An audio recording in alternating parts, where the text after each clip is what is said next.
Well মার্ভেলসের সিনেমা Captain America Brave New World release হয়ে গেছে। প্রপারলি হিন্দি ডাবের সঙ্গে এই সিনেমা রিলিজ হয়েছে, তাই আমি দেখলাম হিন্দি ডাবের সঙ্গে। আর আপনি জানতে পারবেন কি আছে এই সিনেমাতে আর কেমন হলো। দেখো বন্ধুরা, মার্ভেলসের সময় ঠিক আগের মতন আর নেই। একটা সিনেমা হিট হচ্ছে তো আর একটা ঝুলিয়ে দিচ্ছে। আর আসল ক্যাপ্টেন আমেরিকা চলে যাওয়ার পর এই ব্রেভ নিউ ওয়ার্ল্ড নিয়ে প্রত্যাশা যে খুব একটা ছিল সেটাও নয়।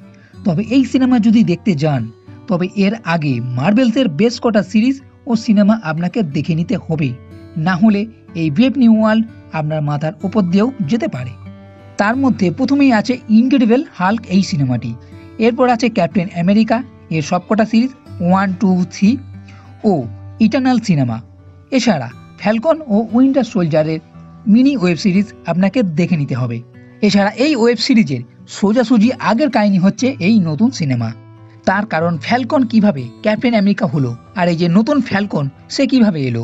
এছাড়া বেশ কিছু ক্যারেক্টার এখানে আছে, যেমন থান্ডারবোল্ট রুস, যে হাল্ক সিনেমাতে জেনারেল ভূমিকায় ছিল, সে এখন আমেরিকার রাষ্ট্রপতি। এছাড়া ব্রেডলি, যে এই স্যামের বন্ধু, সে কে। আর এই সিনেমার যে ভিলেন সে ওই হাল্ক সিনেমা থেকেই তৈরি হচ্ছে। এছাড়া ইটার্নাল সিনেমাতে সমুদ্র থেকে কিছুটা হাত কিছুটা মাথা যেটা উঠেছিল সেটাও এই সিনেমাতে দেখা যাবে। মানে বেশ কটা টুইস্ট যদি বলেন তাহলে এই সিনেমাতে দেখতে পাবেন। কিন্তু সিনেমার ফার্স্ট হাফ আমার অনেকটা স্লো লেগেছে, কিন্তু ক্যাপ্টেন আমেরিকা হিসাবে স্যামের এন্ট্রি ফাইট সিন বেশ দুর্দান্ত আছে।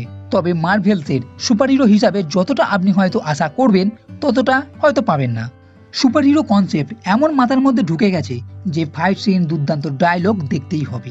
সেই দিক থেকে এই সিনেমা আমার অতটা খাস লাগেনি, তবে মার্ভেলসের সিনেমা হিসাবে কিন্তু বেশ ভালো লাগবে, তবে ক্যাপ্টেন আমেরিকা সিনেমা হিসাবে কিন্তু নয়। এছাড়া সিনেমাতে রেড হাল্কও আছে, তাকেও দেখতে পাওয়া যাবে, তবে বাচ্চাদের ললিপপ দেওয়ার মতনই বলে মনে হয়েছে, কারণ মেরে কেটে রেড হাল্কের সিন 5 মিনিট হয়তো দেখা যাবে। তাই রেড হাল্ক দেখার জন্য যদি এই সিনেমাটা দেখতে যান তাহলে নিরাশ হতে পারেন। তবে ক্যাপ্টেন আমেরিকা ও রেড হাল্কের যে লড়াই আছে সেটা বেশ দুর্দান্ত। তো সিনেমার মধ্যে আমরা কি দেখতে পাবো?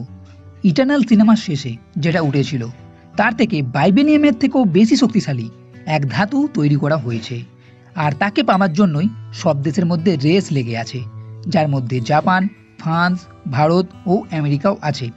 এইবার রুশো, যে আমেরিকার নতুন রাষ্ট্রপতি হয়েছে, আর সে চায় এখন সব দেশের সঙ্গে মিলে কাজ করতে। কিন্তু এদিকে যে ভিলেন আছে সে রুশোকে মারতে চায়, আমেরিকা ও জাপানের মধ্যে যুদ্ধ লাগাতে চায়। এইবার ক্যাপ্টেন আমেরিকা দুদিক থেকে পরিস্থিতি সামাল দেবার চেষ্টা করছে। তো শেষ পর্যন্ত কি হবে না হবে, কাহিনীতে আর কি আছে, তার জন্য সিনেমা আপনাকে অবশ্যই দেখতে হবে। তবে দেখার আগে আবার বলছি, ক্যাপ্টেন আমেরিকা সিনেমা হিসেবে নয়, একটা সুপারহিরো মার্ভেলসের সিনেমা হিসাবে এই সিনেমা দেখা ভালো। তো বন্ধুরা, এই ভিডিও যদি ভালো লেগে থাকে তাহলে লাইক করো, কমেন্ট করে শেয়ার করো, আর এই চ্যানেলটির সাথে কখনোই ভুলবে না। এই ভিডিও দেখার জন্য ধন্যবাদ।